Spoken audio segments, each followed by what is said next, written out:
আসসালামু আলাইকুম। হাই বন্ধুরা, কেমন আছেন আপনারা সবাই? আশা করি ভালো আছেন, সুস্থ আছেন। আমিও আপনাদের দোয়ায় আল্লাহর রহমতে ভালো আছি, সুস্থ আছি আমার পরিবারকে নিয়ে। তো যেটা বলতেছিলাম, সকালবেলা তো প্রতিদিনের মতো আজকেও ইলমাকে নিয়ে 6:30টার দিকে আমি ওর কোচিং সেন্টারে এসেছি। তো ইলমাকে কোচিং সেন্টারে ঢুকাই দিলাম ও কোচিং ক্লাস করার জন্য।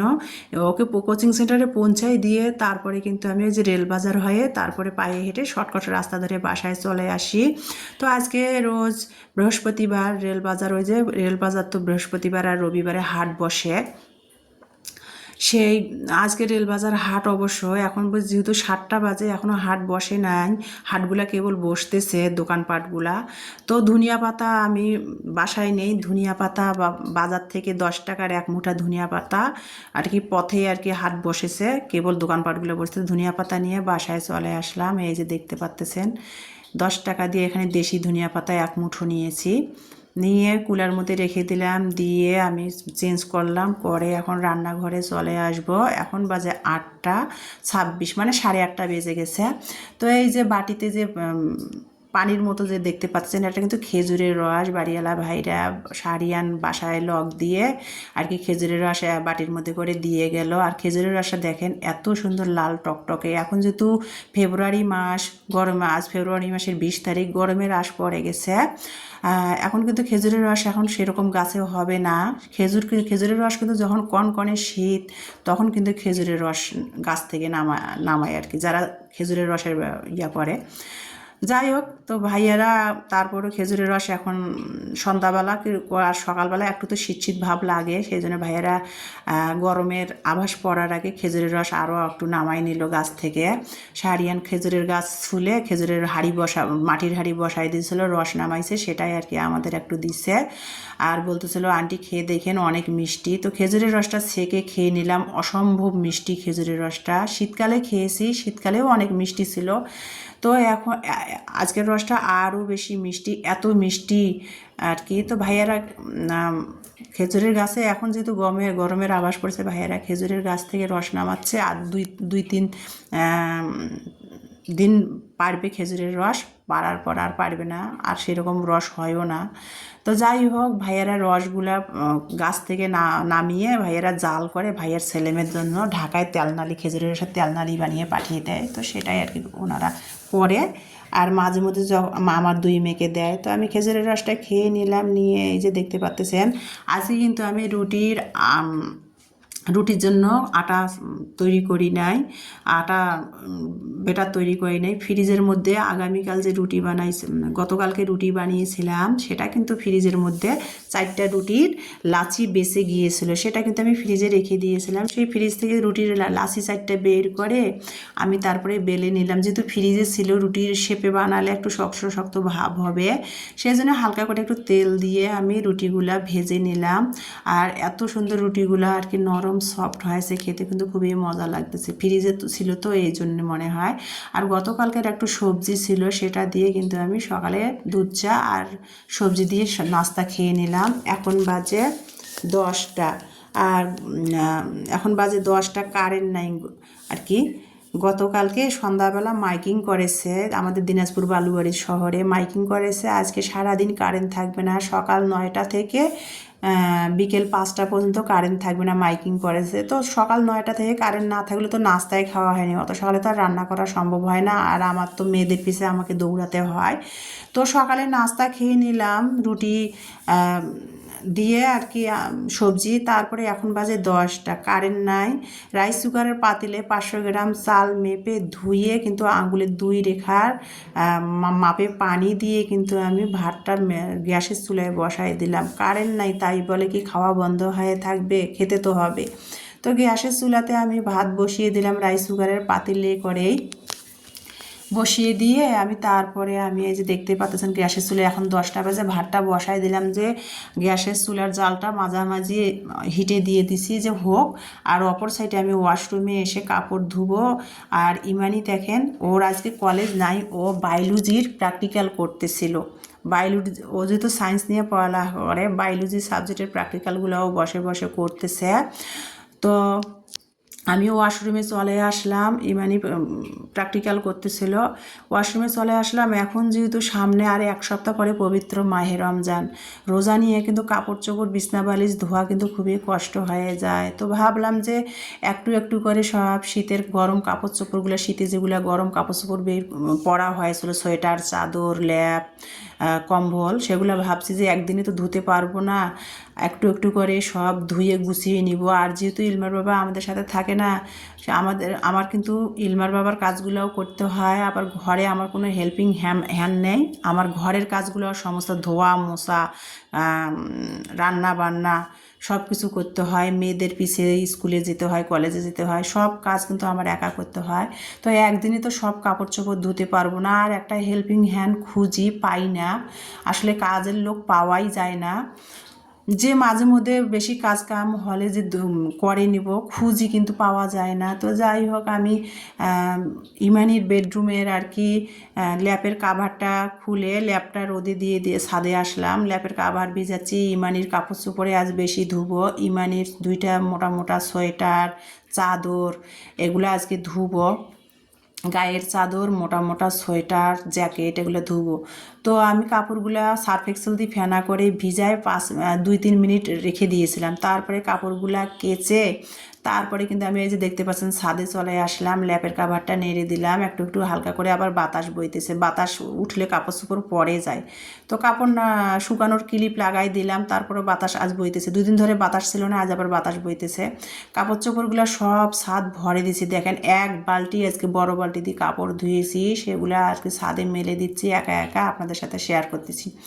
তো এই যে কাপড়গুলো ল্যাপের কাভারটা খুলে আমি ধুয়ে দিলাম।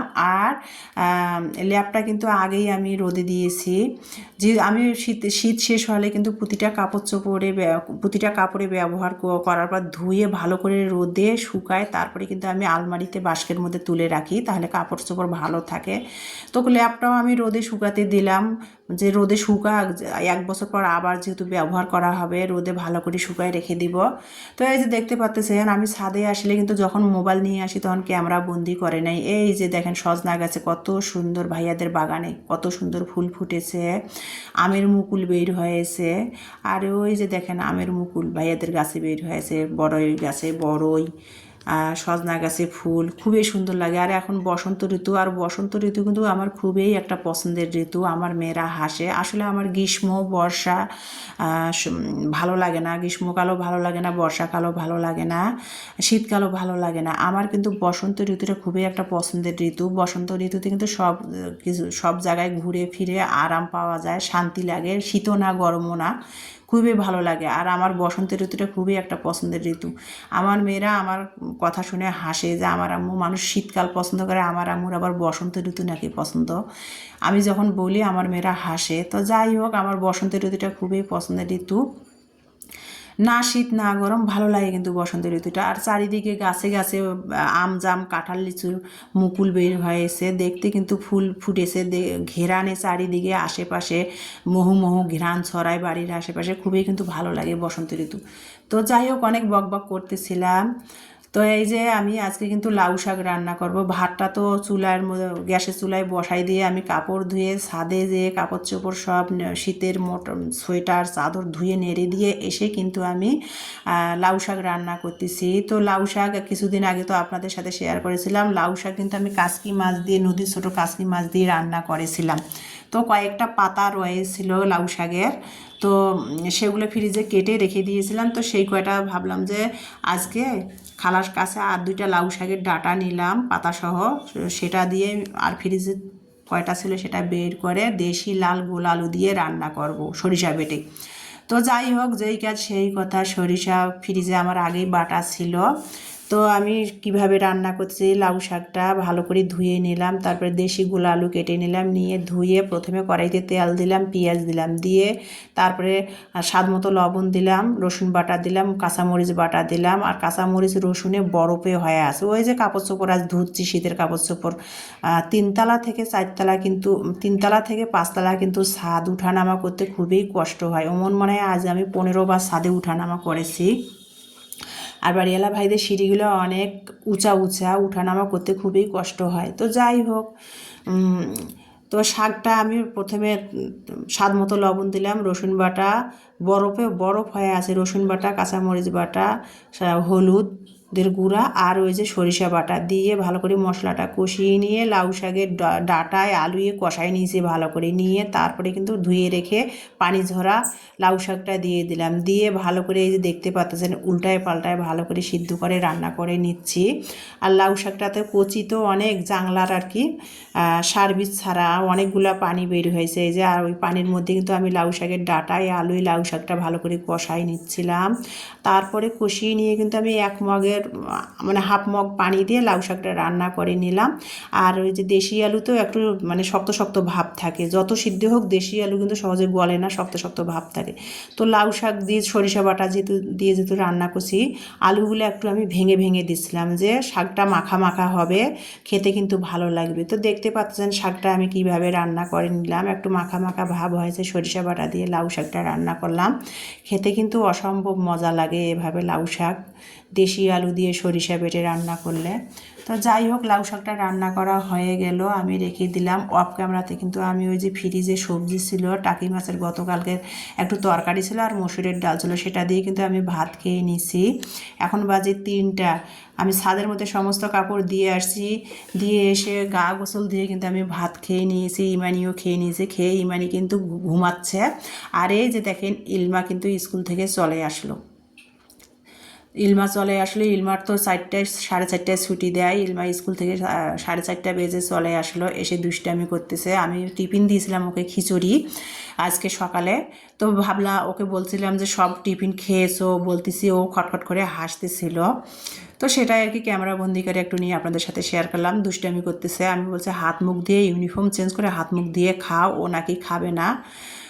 তো আমি ওর সাথে দুষ্টামি করতেছিলাম আর সেটাই আপনাদের সাথে ক্যামেরা বন্দি করে নিয়েছি। আর এই যে দেখতে পাচ্তেছেন এখন বাজে 4:30টায়, ইলমা স্কুল থেকে আসলো, ইলমাকে খেতে বললাম, ও কিছুই নাকি খাবে না। ওই যে স্কুলে টিফিন খিচুড়ি দিয়েছিলাম সেটাই খেয়েছে, আর কিছু খাবে না বলতেছে।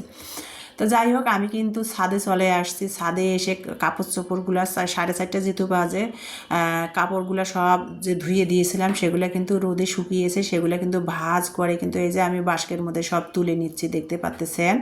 আর এই আমার বাস্কটা কিন্তু অনেক পুরান আর কি, মানে যখন ছোট ছিল তখন কিন্তু এই বাস্কটা আমি কেনা হয়েছিল। তো বাস্কটার বয়সে প্রায় 16 বছর, ইমানির বয়স আর বাস্কটার বয়স।